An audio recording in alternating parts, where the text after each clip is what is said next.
C.S. Lewis was one of the greatest Christian apologists and theologians and writers of the 20th century. He wrote Narnia. He wrote Mere Christianity. And one quote among many that he's famous for having said is, Jesus is either a liar, a lunatic, or he is Lord. Every one of us, to a person who hears the story of Jesus, reads the Gospels, has to make that decision of who we believe Jesus is. A liar, a lunatic, or Lord. He's either pulling the wool over our eyes, he's crazy, like a crazy nut house man looking for people to follow him around, or he is the Son of God, and we should call him Lord. Welcome to This Day Devo. Pastor Guy here. Glad you're joining me as today we read John chapter 10, verse 22 through 42.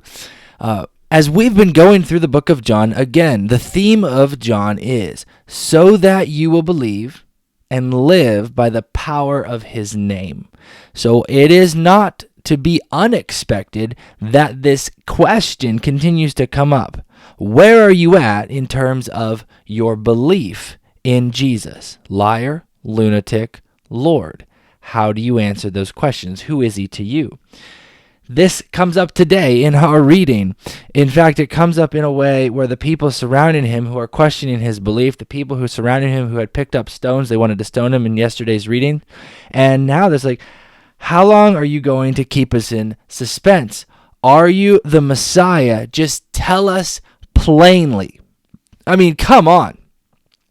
I mean, you guys know what it feels like for someone to keep asking you the same question, and you continually respond with the answer to the question, with proof that you know the answer to the question, proof that you're going to follow through on the answer to the question, and yet they keep asking you the question as if you didn't hear it, as if you didn't understand it, as if you haven't responded. I run into this all the time with our little kid, right? With our 2-year-old. He does this all the time, right? He'll ask for something, and as you respond, as you get it for him, he continues to ask for it. And because it's taking too long, he starts to cry and scream and be louder. And it's like, dude, buddy, relax.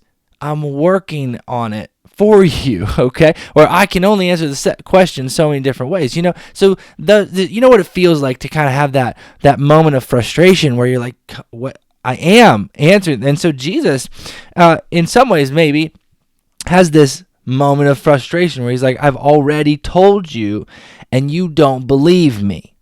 You just don't believe me. I've given you proof. I'm showing you the miracles. I've told you who I am, and you are continually not believing me.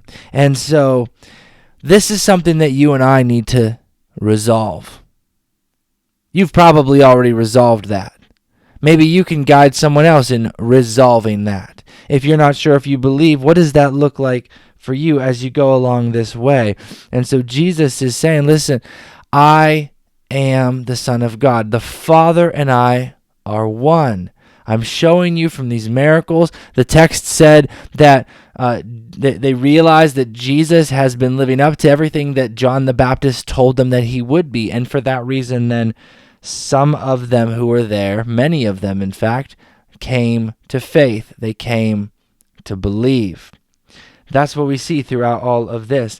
And he's giving so much proof and so much evidence.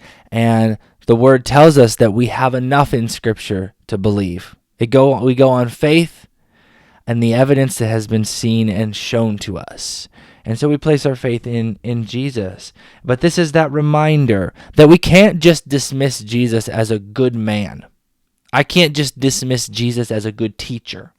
I can't just put him in the same category as, a first century version of an Aristotle or a Socrates or a Plato or maybe even a Gandhi, or even Muhammad. I can't put him in that category because Jesus, throughout his life and ministry, showed us miracles from the very beginning, from the virgin birth to all the miracles he performed, all the way up to the cross and through the resurrection, up to the ascension. He is showing us miracles, and he is repeatedly saying, I am one with the Father. I am the Son of God.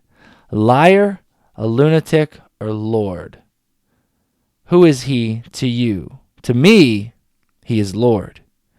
I pray the same for you, and as you journey along and show others this way, because he is the one who laid his life down for you.